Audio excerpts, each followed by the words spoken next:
오늘이 송년주일입니다. 마지막 주일이죠. 2014년도. 우리 교회도 지난 주에 이제 1년을 결산하는 사무총회를 했었는데 1년을 끝내게 되면, 한 해를 끝내게 되면 한 해를 어떻게 보냈나 이렇게 점검을 하죠. 그래서 잘한 것은 내년에도 계속 이어가고 잘못된 점은 고쳐서 더 잘할 수 있도록 개선을 하게 되는 거죠. 1년 결산은 그렇게 할 수 있습니다. 그러나 우리에게 일생이라는 게 있죠. 한평생 내가 어떻게 살았나, 언젠간 주님 앞에 서서 결산할 때가 있을 것인데 어떤 결산서를 내놓을 것인가, 우리는 미리미리 준비를 해야 되는 것입니다. 오늘 본문의 말씀은 어떤 주인이 있습니다. 그 주인이 종을 불렀습니다. 3명의 종을 불러서 한 사람에게는 5달란트를 맡기고, 한 사람에게는 2달란트를 맡기고, 한 사람에게는 1달란트를 맡긴 다음에 여러 해가 지나서 주인이 돌아와서 회개하자, 다시 말해서 결산하자 이렇게 얘기합니다. 그래서 결산하게 될 때에 달란트를 남긴 종과 남기지 못한 종을 구별을 합니다.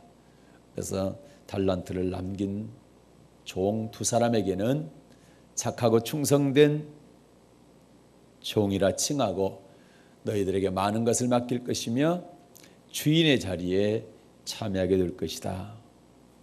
그게 축복을 했고, 남기지 못한 숨겨둔 종에게는 악하고 게으른 종이다. 이렇게 말을 하면서 바깥 어두운 데 내어 쫓아서 슬피 울며 이를 갈게 될 것이다. 이렇게 저주의 말을 하게 됩니다. 오늘 이 말씀을 통해서 주인과 종의 관계를 잊지 말라는 제목으로 함께 은혜를 나누게 될 것인데, 제가 이 말씀을 준비하면서 이 말씀을 주인과 종의 관계로 풀어봤습니다. 주인하고 종은 어떤 관계냐, 그리고 주인과 종의 관계에서 절대로 잊어버려서는 안 될 것 3가지를 말씀드리고자 합니다. 무엇을 잊어버리지 말아야 될 것인가? 먼저 전제되어지는 것은 금방 보면 알겠지만, 여기서 주인은 하나님을 말씀하고 종은 저와 여러분을 말하는 겁니다.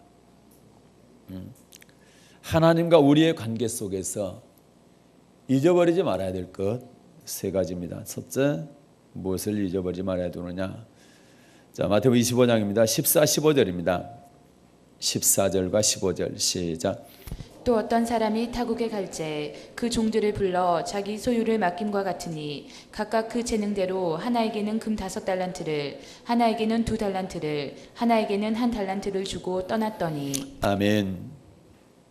주인과 종의 관계, 달란트를 맡기는 자와 맡는 자의 관계를 잊으면 안 됩니다.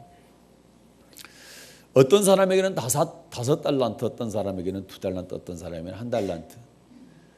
달란트를 맡기는 분은 하나님이십니다. 주인입니다. 그래서 내가 5달란트 주십시오, 1달란트 주십시오, 이렇게 말할 수는 없다라는 거죠. 주인이 알아서, 여기 보니까 재능대로, 15절, 각각 그 재능대로 맡겼다는 거죠. 맡기는 분은 하나님이십니다. 그래서 내가 혹시라도 적게 맡았기 때문에 기분 나쁘다, 불쾌하다, 불공평하다, 이렇게 말해서는 안 된다는 겁니다. 내 재능에 따라서 하나님께서 알아서 맡겨주신다는 거죠. 그래서 맡은 사람 입장에서는 맡은 것에 감사하고 충성하면 됩니다. 5달란트 맡았다면 5달란트를 남기는 거고 2달란트 맡겼다면 2달란트를 남기는 거고 1달란트만 맡았다면 1달란트를 남기면 되는 것입니다. 예. 달란트가 무엇인가에 대해서는 오늘 논하지 않겠습니다. 중요한 것은 달란트를 주인이 하나님이 왜 우리에게 맡겼느냐는 겁니다. 왜 맡겼느냐? 왜 맡겼습니까? 남기라고 맡겼습니다. 간단합니다. 남기라고 맡겼습니다. 16절 보면 5달란트 받은 자는 바로 가서 그것으로 장사하여 또 5달란트를 남기고 그랬죠. 남기라고 했다. 남기는 게 중요하다. 그래서 여러분, 우리는 달란트를 내가 얼마나 맡았느냐에 따라서, 다시 말해서 많고 적음에 따라서 원망불평하거나 그것 때문에 불편해해서는 안 된다는 거죠. 예. 종의 입장에서는 주인이 하나님께서 맡겨주신 것에 대해서만 최선을 다해서 충성하면 된다는 이야기입니다. 제일 불행한 사람은 다른 사람과 나를 비교할 때 가장 불행한 사람이 됩니다. 예. 그래서 비교해서는 안 됩니다. 1달란트 맡았기 때문에 나는 불행하다, 나는 찌질이다, 그래서는 안 되는 거예요. 예. 5달란트 맡은 사람은 그만한 재능이 있으니까 그렇게 맡겼고 1달란트 맡긴 사람은 1달란트의 재능이 있으니까 맡겼다라는 얘기죠. 그래서 맡긴 것 자체에 감사해야 된다는 거예요. 내가 주인으로부터 뭔가를 맡았다는 것을 감사해야 된다는 얘기입니다. 직분도 그렇습니다. 교회 안에 여러 직분이 있고 직임들이 있는데 맡은 것에 감사해야 됩니다. 나는 왜 이걸 맡겠지? 예. 그래서 다른 분들과 비교하면 안 돼. 예. 성가대원은 성가대원으로서, 교사는 교사로서, 또 다른 어떤 봉사하게 될 때는 그런 봉사자의 자리에서 내게 맡겨진 일들에 대해서 남길 수 있는, 충성할 수 있는 그런 사람이 되기를 바랍니다. 저 사람은 저거 하는데 왜 나는 이거 시켜? 이때부터 불행하기 시작하고 그것이 원망불평이 되게 될 때 은혜가 없게 되고 하나님께서 가장 싫어하는 그러한 그리스도인이 될 수가 있습니다. 그렇기 때문에 맡겨주신 것은 하나님께서 맡기신다. 맡은 자는 남기는 일을 하는 것이다. 충성하는 일, 최선을 다해서 열심히 봉사하는 일을 하면 된다는 거죠. 그리고 나머지는 하나님께 맡기는 겁니다. 그래서 종의 입장에서는 무슨 일을 맡든지 맡은 다음에 열심히 하고 그 다음에 할 일이 저는 무익한 종입니다. 다만 할 일을 했을 뿐입니다. 라고 말하는 자세가 필요하다는 거죠. 왜 이 일을 했는데 알아주냐? 안 알아주냐? 왜 칭찬 안 해주냐? 뭐 이렇게 하게 되면 그때부터 시험이 들게 됩니다. 그래서 우리는 하나님은 맡기시는 분이고 우리는 맡은 자, 하나님께서 맡긴 것에 대해서 이런저런 얘기를 하지 마시고 맡겨주신 것만 해도 감사하고 맡겨주신 일에 대해서는 최선을 다해서 열심히 일하고 봉사해, 다시 말해서 오늘 말씀으로 본다면 남길 수 있는 그런 여러분 되시기를 주님의 이름으로 축복합니다. 그래서 주인과 종의 관계에서 잊지 말아야 될 첫 번째는 뭐냐? 주인은 맡기는 자고 우리 종은, 우리는 맡는 자다. 그것을 잊지 말아야 됩니다. 두 번째 잊지 말아야 될 주인과 종의 관계는 달란트에 대해서 반드시 결산할 때가 있다라는 겁니다. 결산할 때가 있다. 맡겨놓고 나서 주인이 너희들 알아서 해라, 그리고 끝난 게 아니고 때가 되면 반드시 주인이 부른다는 거죠. 그리고 회개, 결산을 한다, 셈을 한다는 이야기입니다. 그때를 잘 준비해서 장사를 해서 남겨야 된다는 얘기예요. 결산할 때를 준비할 줄 알아야 된다는 거죠. 그것이 중요합니다. 자, 볼까요? 자, 16절부터 19절까지 보겠습니다. 시작. 5달란트 받은 자는 바로 가서 그것으로 장사하여 또 5달란트를 남기고 2달란트 받은 자도 그같이 하여 또 2달란트를 남겼으되 1달란트 받은 자는 가서 땅을 파고 그 주인의 돈을 감추어 두었더니 오랜 후에 그 종들의 주인이 돌아와 저희와 회개할세. 아멘. 예, 5달란트, 2달란트, 1달란트를 받은 사람이 각각 알아서 했습니다. 5달란트 받은 사람은 즉시 바로 가가지고 장사를 해서 5달란트를 남겼습니다. 2달란트 받은 자도 5달란트 받은 자와 똑같이 했죠. 그런데 1달란트 받은 사람은 그 돈을 어떻게 했다? 땅을 파고 감춰뒀다 그랬죠. 19절에 보니까 오랜 후에 주인이 돌아왔습니다. 그리고 저희와 뭐 합니까? 회개했다라는 거죠. 결산을 했다는 거죠. 종은 뭡니까? 주인의 것을 맡아서 충성하는 청지기입니다. 그런데 이 청지기의 사물을 영원토록 이 땅에서 보는 게 아니고요, 이 사물을 끝낼 때가 있다라는 거죠. 청지기의 직분을 내려놓을 때가 있다라는 겁니다. 그때 내려놓을 때는 뭐 하느냐? 반드시 결산을 한다는 거죠. 청지기의 직분을 잘 감당했는지, 충성되게 감당했는지, 그렇지 않았는지를 반드시 결산을 하게 된다는 겁니다. 그래서 오랜 후에 그 종들의 주인이 돌아와 저희와 회개할세, 그래서 결산할세 그랬습니다. 청지기의 직무를 저도 그렇고 여러분도 그렇고 반드시 내려놓을 때가 있습니다. 내려놓은 다음에는 우리는 주님 앞에 서야 됩니다. 주인이신 주님 앞에 서서 결산을 하게 될 것입니다. 그리고 남겼느냐 안 그러면 땅을 파고 묻어두었느냐를 따지게 될 것입니다. 누가복음 16장도 비슷한 말씀이 있습니다. 누가복음 16장입니다. 1절부터 3절 말씀을 보겠습니다. 신약성경 121쪽입니다. 자, 누가복음 16장 1절부터 3절입니다. 받들어 읽겠습니다. 시작. 또한 제자들에게 이르시되 어떤 부자에게 청지기가 있는데 그가 주인의 소유를 허비한다는 말이 그 주인에게 들린지라. 주인이 저를 불러 가로되 내가 내게 대하여 들은 이 말이 어찌미뇨. 내 보던 일을 셈하라. 청지기 사물을 계속하지 못하리라 하니 청지기가 속으로 이르되 주인이 내 직분을 빼앗으니 내가 무엇을 알고 땅을 파자니 힘이 없고 빌어먹자니 부끄럽구나. 아멘. 네, 어떤 부자가 있고 그 다음에 청지기가 있는데 이것도 마찬가지로 어떤 부자는 하나님을 말씀하고 청지기는 저와 여러분을 말합니다. 그런데 2절에 보니까 주인이 저를 불렀죠. 청지기를 불렀습니다. 주님이 우리를 불렀다는 얘기죠. 그러면서 내 보던 일을 셈하라. 청지기의 사물을 계속하지 못하리라. 우리가 보던 일, 우리가 하던 일들을 다 끝낼 때가 있다, 내려놓을 때가 있다라는 거죠. 주인이 맡긴 것에 대해서 열심히 일하다가 충성되게 일하다가 끝낼 때가 있다라는 겁니다. 이 땅에서 영원토록 하는 게 아니고 언젠가는 반드시 끝낼 때가 있죠.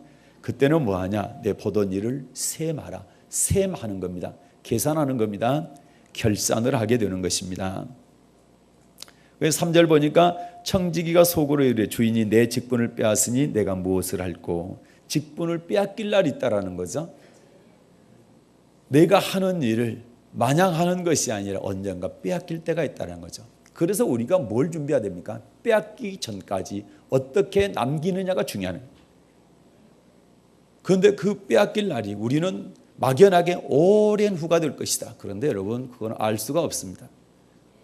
그건 알 수가 없어. 오늘이 될지 내일이 될지 1년 후가 될지 10년 후가 될지는 알 수가 없습니다. 언제 주인이 나를 불러서 청지기 직분 내려놔라, 계산하자, 결산하자, 언제 그렇게 할지는 아무도 모릅니다. 그렇기 때문에 우리는 항상 그날 그때 준비하고 있어야 된다는 것이죠. 12장 보겠습니다. 누가복음.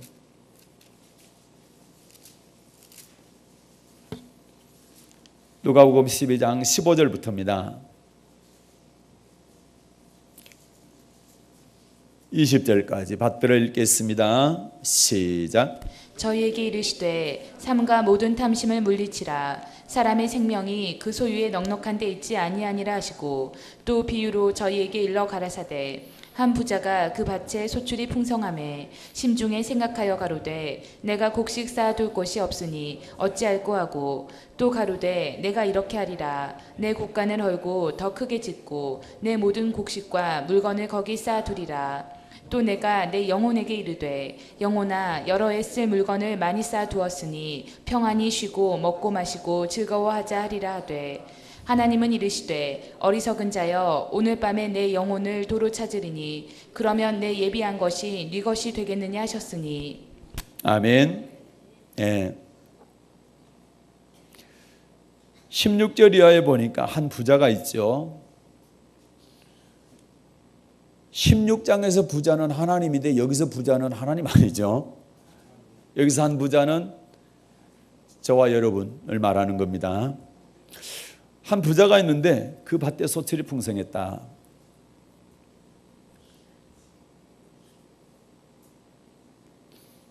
그래서 속으로 생각을 합니다. 이 소출이 많아서 이것을 쌓아놔야 되는데 어떻게 하지? 곡간이 부족한데. 그래서 생각을 하죠. 그래, 이렇게 하면 되겠다. 지금 작은 곡간을 헐고 곡간을 크게 짓자. 그리고 거기다가 다 쌓아놓자. 이 얘기입니다. 그러고 나서 뭐 하느냐 19절에 보니까 내가 내 영혼에게 이르되 내가 내 뭐에게 이르되요? 영혼에게 이르되 영혼아 여러 해 쓸 물건을 많이 쌓아두었으니 평안에 쉬고 먹고 마시고 즐거워하자 하리라. 이 땅에다가 창고에다가 많이 쌓아놓고 내 영혼아 먹고 마시고 쉬고 즐거워하자. 그런데 20절에 보니까 하나님이 이렇게 말씀합니다. 20절만 다시 읽겠습니다. 시작. 하나님은 이르시되 어리석은 자여 오늘 밤에 내 영혼을 도로 찾으리니 그러면 내 예비한 것이 네 것이 되겠느냐 하셨으니. 아멘.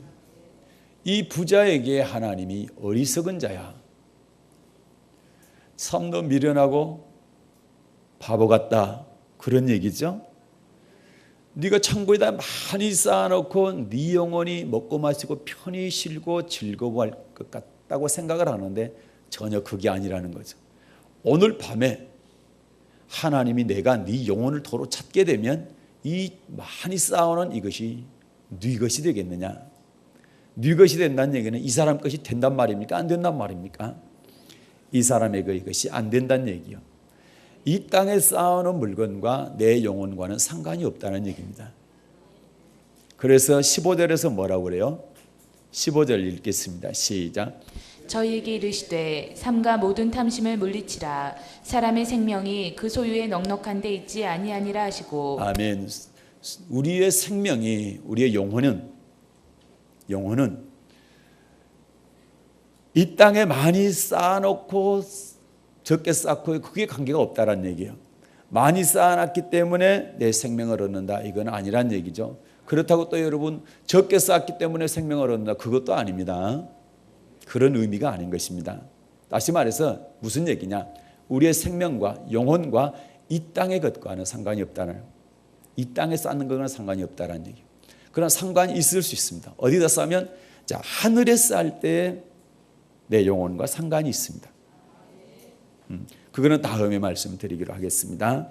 그러니까 20절에 말씀한 것은 어리석은 자야 오늘 밤에 내 영혼을 도로 찾으리니 그러면 내 예비한 것이 네 것이 되겠느냐. 우리 영혼을 하나님께서 최초에 아담을 만들 때 흙으로 육체를 만드시고 코에다가 영혼을 불어넣었죠. 그래서 영혼을 하나님께서 주셔서 영혼은 반드시 하나님께로 돌아간다.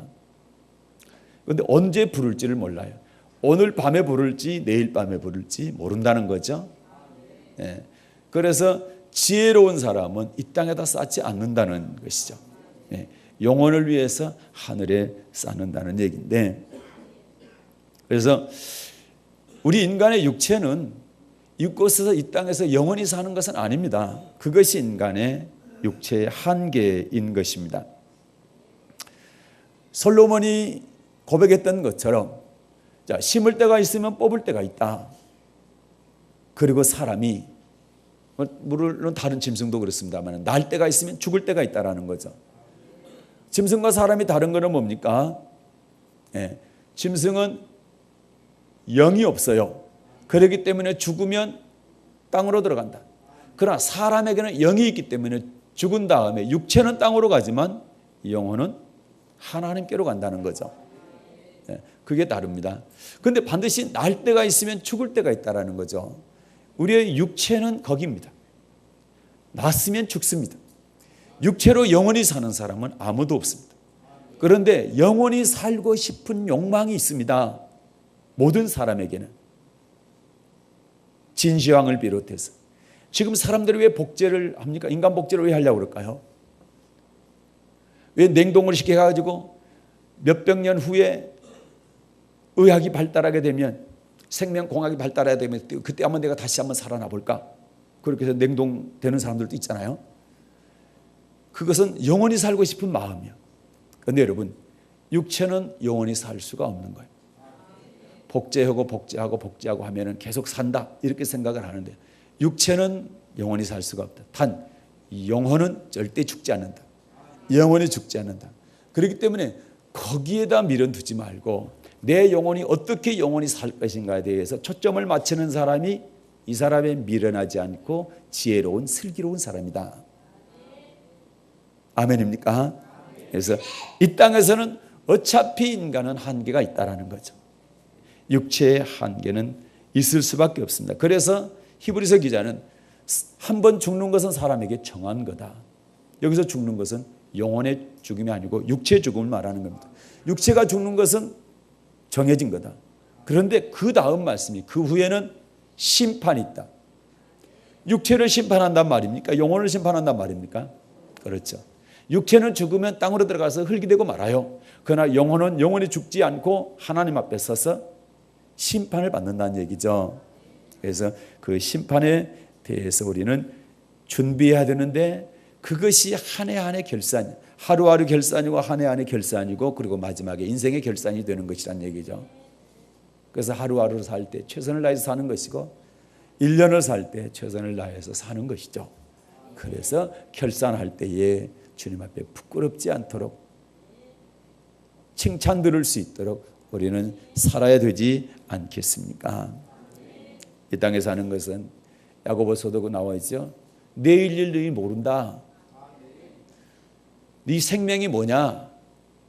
잠깐 있다가 없어지는 안개와 같은 것이 네 생명이다. 이것이 우리의 육체입니다.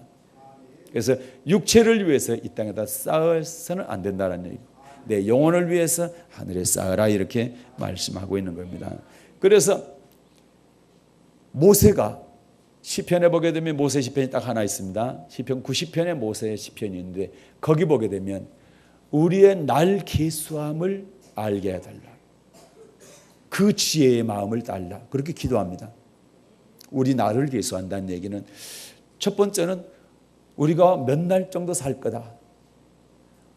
계산해봐도 여러분 100세까지 산다 해도 남은 날수가 계산이 되죠. 예? 그런데 더 중요한 날은 무슨 날입니까? 주님 앞에 결산하는 날이요. 그 날을 계수하면서 생각하면서 예비하면서 준비하면서 사는 사람 되게 해달라, 그 지혜로운 마음을 달라고 기도하는 거예요. 모세가요. 모세 하나님의 사람, 대단한 하나님의 사람이잖아요. 그런데 그가 뭡니까? 우리 날 계수함을 가르쳐 주시고 지혜로운 마음을 우리에게 주십시오, 얻게 해 주십시오라고 기도하는 것이죠. 그래서 주님 앞에 서서 결산하는 날, 그 날을 준비할 수 있는 우리가 됐으면 좋겠습니다. 다윗도 기도할 때요, 나의 종말과 연한을 알게 하소서 기도했습니다. 많이 안 본 말씀이기 때문에 한번 보겠습니다. 시편 39편 봅니다.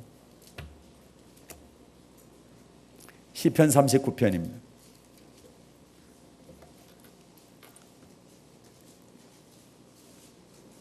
4절과 5절을 볼까요? 4절 5절 시작. 여호와여 나의 종말과 연한의 어떠함을 알게 하사 나로 나의 연약함을 알게 하소서. 주께서 나의 날을 손 넓이만큼 되게 하심에 나의 일생이 주의 앞에는 없는 것 같사오니 사람마다 그 든든히 선 때도 진실로 허사뿐이니이다. 아멘. 참 표현이 재미있고 아름답습니다. 여호와의 나의 종말과 연한의 어떠함을 알게 하사 나로 나의 연약함을 알게 하사 나의 종말과 연한의 어떠함을 알게 하사. 여러분, 나의 종말을 생각하며 그때를 대비하며 사는 사람이 진짜 그리스도인입니다.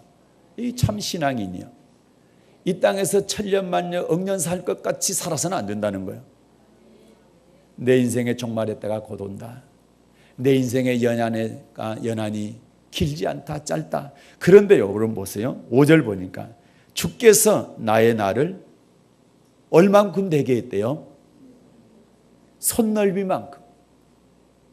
우리의 인생의 길이가 다윗이 생각해 보니까 주님께서 내 이 손넓이만큼 주셨대.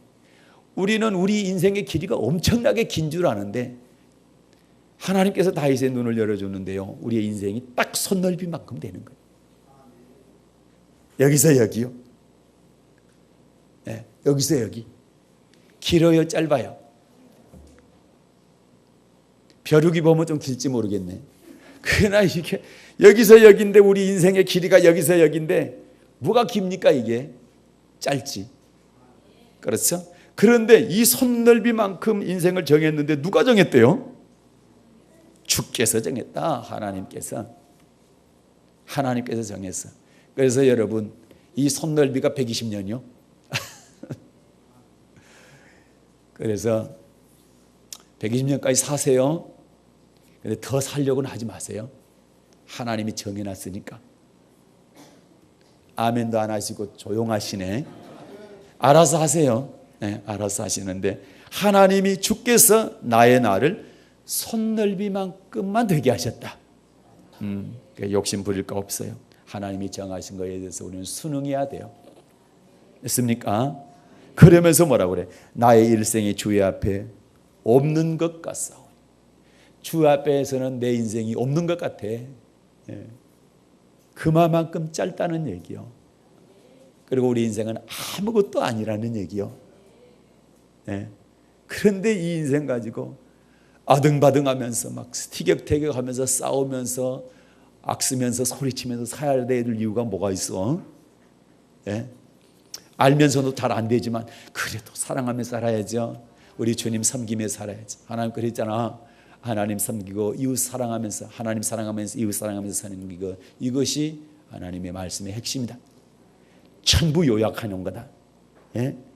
그래서 우리는 사랑하며 살아야 돼. 이 짧은 인생 기간에 욕심 부리지 말고 감사하면서 사랑하면서, 혹시 다른 사람이 나한테 잘못해도 용서하고 용납하고, 아멘. 그래, 축복하면서 그렇게 삽시다. 악을 쓰면서 그렇게 당신은 그렇게 못났냐고 그렇게 하지 말고, 살펴보면 잘난 부분도 있으니까 좋은 부분 보면서 격려하고 위로하고 축복하며 살아갑시다. 솔넓이만큼 가깝게 되지 않은 인생 가지고 뭐 큰 소리 칠 게 얼마나 있어? 하나님께서 하나님의 눈으로 보니까 우리 인생의 시간, 120년의 시간이 순식간인데, 아무것도 아니에요. 없는 것 같은 인생인데, 그렇죠? 그래. 그래서 참 다윗이 통찰력이 있어. 한 뼘 길이 이것이 인생이다. 그래서 다윗의 아들 솔로몬도요, 우리 인생 어떻게 해봐라. 네 멋대로 한번 살아볼래? 솔로몬이 그래요. 네 인생 네 것이니까 한번 멋대로 살아봐라. 그냥 딱 하나만 기억해라. 뭘 기억하래요? 전도서 11장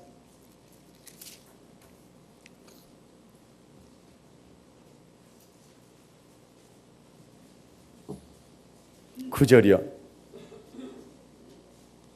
전도서 11장 9절 시작. 청년이여 내 어린 때를 즐거워하며 내 청년의 날을 마음에 기뻐하여 마음에 원하는 길과 내 눈이 보는 대로 쫓아 행하라. 그러나 하나님이 이 모든 일로 인하여 너를 심판하실 줄 알라. 아멘. 자, 구약성경 956쪽입니다. 읽고 있는데도 찾고 있는 분들 계시네. 예. 자, 구약 956쪽 전도서 11장 9절인데 청년이여 내 어린 때를 즐거워하며 내 청년의 날을 마음에 기뻐하여. 여기서 청년 그러니까 20세부터 30세 그 얘기가 아닙니다. 그 얘기가 아니에요. 내가 몸을 움직여서 뭔가 주를 위해서 청지기의 직분을 하나님께서 맡겨진 달란트에 대해서 뭔가 할 수 있을 때를 말합니다. 이때가 청년의 때입니다. 어린 때를 즐거워하며 내 청년의 날을 마음에 기뻐하여 마음에 원하는 길과 내 눈이 보이는 대로 쫓아 행하라. 네 마음에 원하는 것, 네 눈에 보이는 대로 하고 싶은 건 네 마음대로 한번 해봐라. 예? 그런데 딱 하나 기억하랍니다. 뭘 기억하랍니까? 그러나 하나님이 이 모든 일로 인하여 너를 심판하실 줄 알아라. 네가 뭔가 할 수 있을 때 이 인생은 내 인생이다. 내 멋대로 살아. 그러니까 한번 살아봐라. 그런 딱 하나 기억해라. 반드시 결산할 때가 있다. 반드시 내 인생을 주신 하나님 앞에 네가 결산할 때가 있다.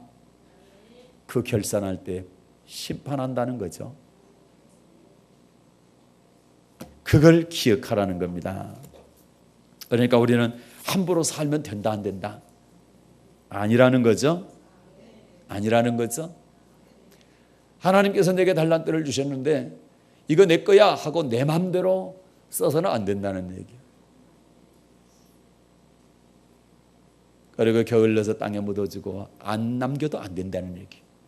우리는 평생 동안 충성되이 남길 수 있기를 바라고 언젠가는 반드시 달란트를 내게 맡겨주셨던 주인 앞에 결산할 때가 있다는 사실을 꼭 기억하고 살아야 되는 것입니다.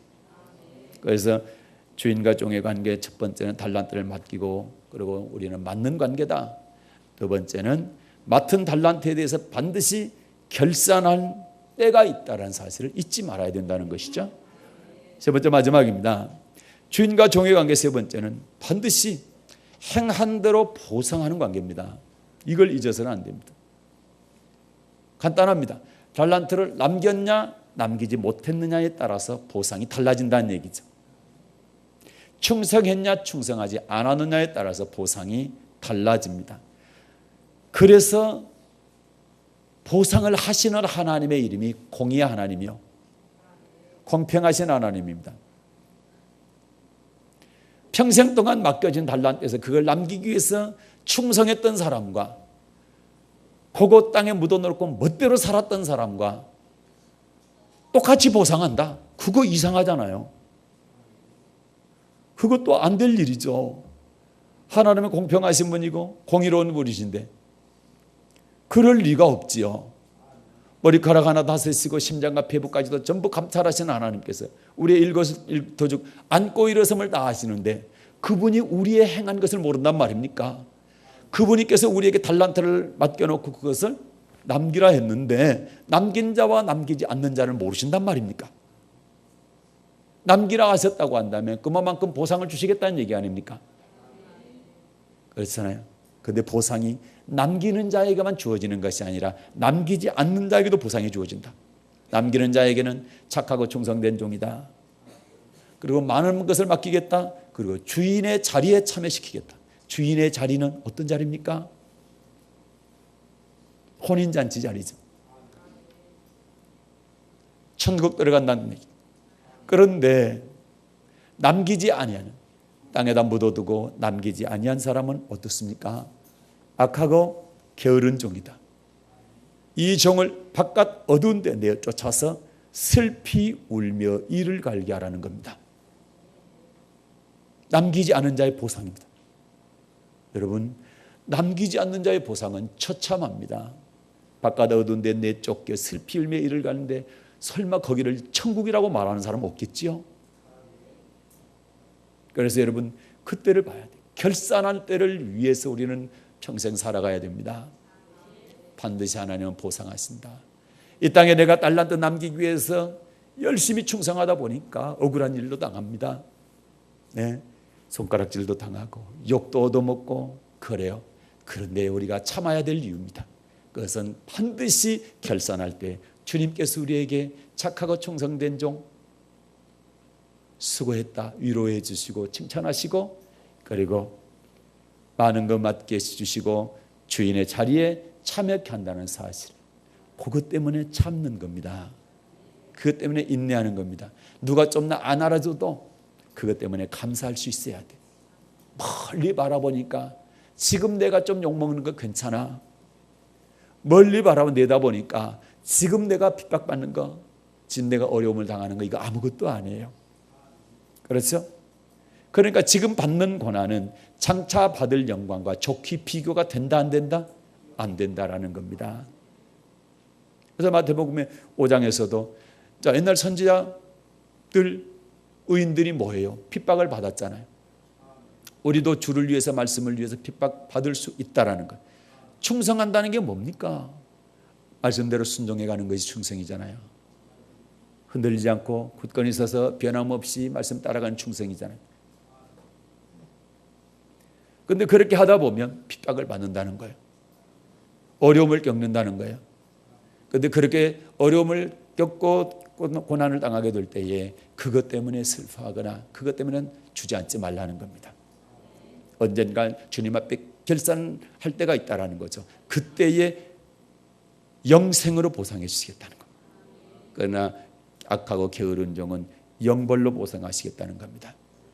그렇기 때문에 우리에게는 내가 달란트를 남기기 위해서 일하다가 혹시 욕먹고 어려움, 고난을 당하는 것이 오히려 기쁨이 되어야 될 줄로 믿습니다.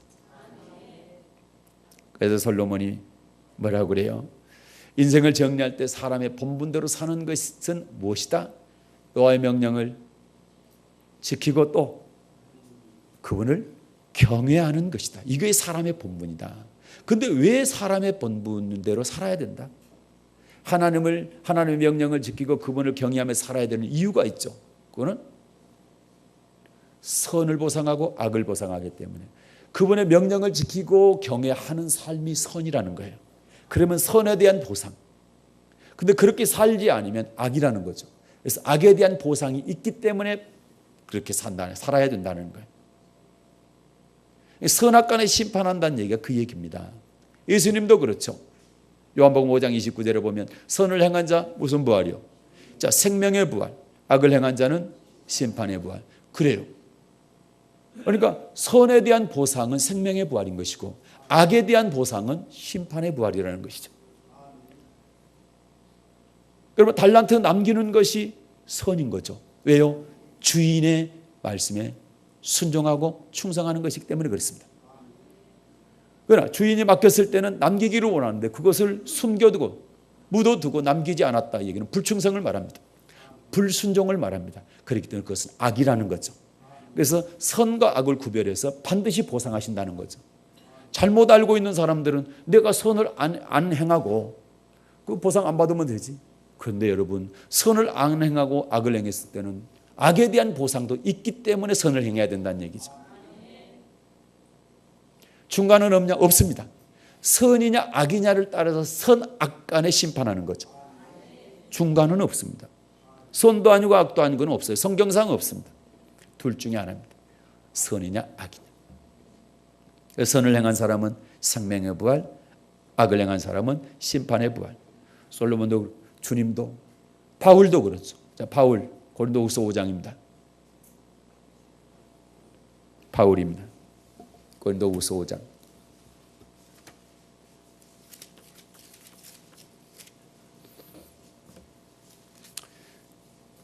자, 신약 성경 290쪽입니다. 8절부터 10절입니다. 8절부터 10절. 시작. 우리가 담대하여 원하는 바는 차라리 몸을 떠나 주와 함께 거하는 그것이라. 그런즉 우리는 거하든지 떠나든지 주를 기쁘시게 하는 자 되기를 힘쓰노라. 이는 우리가 다 반드시 그리스도의 심판대 앞에 드러나 각각 선악간에 그 몸으로 행한 것을 따라 받으려 함이다. 아멘.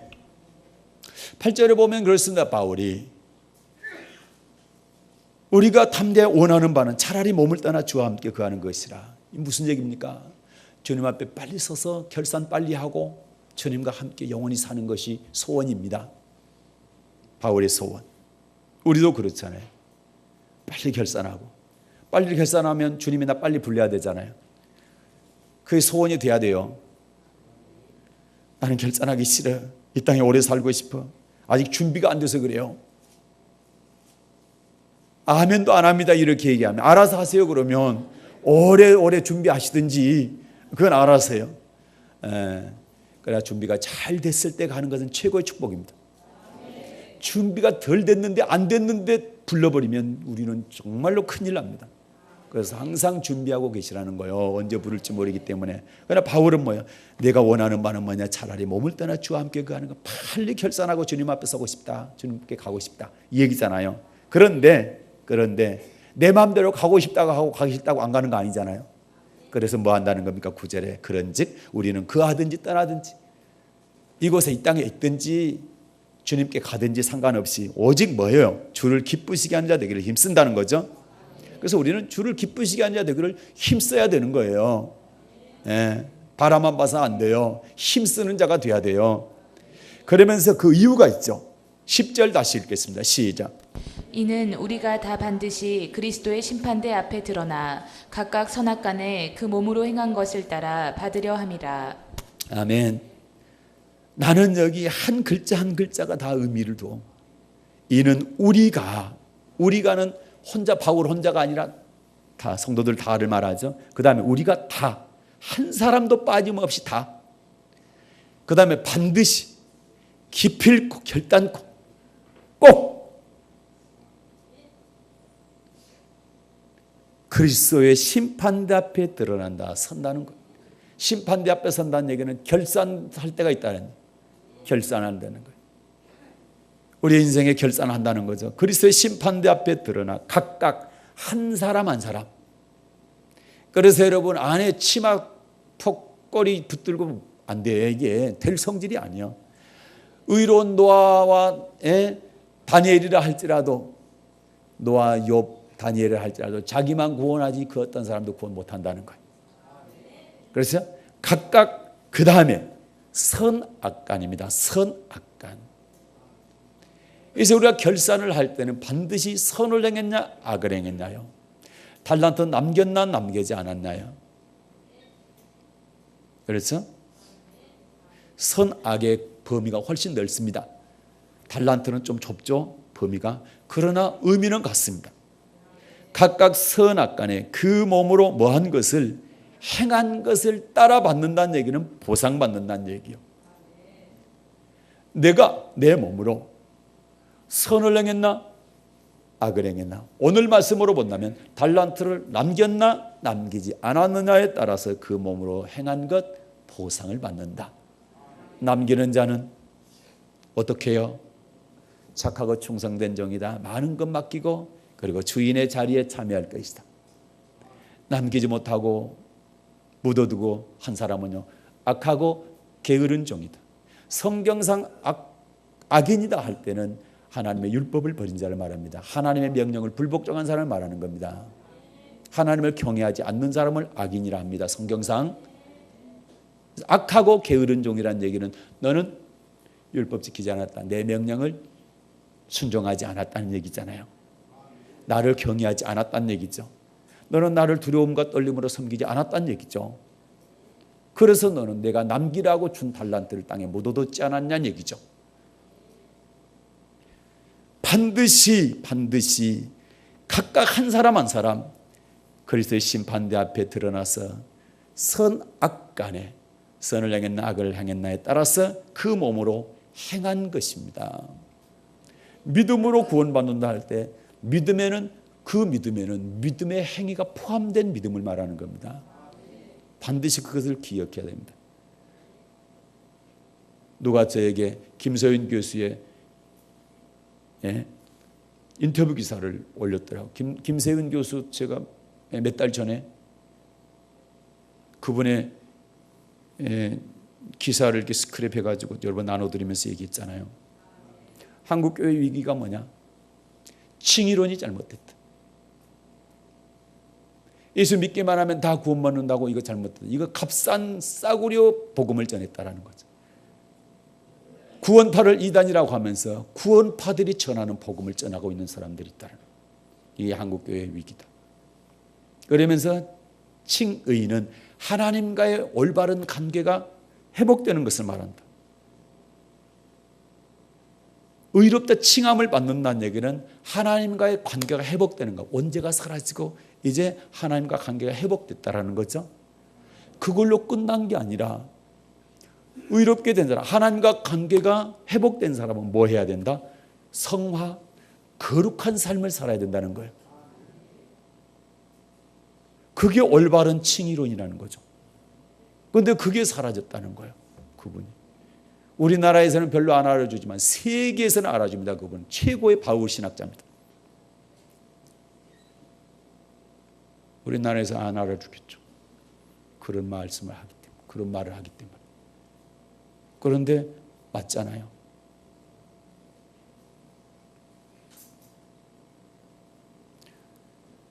만약에 여러분 고린도후서 5장 10절 말씀이 우리가 다 반드시 그리스도의 심판대 앞에 드러 각각 선악간에 그 몸으로 행한 것을 따라 받으라. 고백만 하면 천국 간다고 한다면 고백한 사람들이 무슨 선악간에 몸으로 행한 걸 또 따라왔습니까? 그렇게 할 말 없으면 뭐합니까? 이게 상급 심판이라고 얘기합니다. 그런데 심판대 앞에서 상급 심판이 아니죠. 예수님 재림할 때는 상급 심판이 아니고 알곡죽장이 심판하잖아요. 생명의 부활 얻을 자와 심판의 부활 얻을 자를 분별하잖아요. 그건 상급 심판 아니잖아요. 생명의 부활은 그런다 하지만 심판의 부활이 상급입니까? 그건 아니지 않습니까?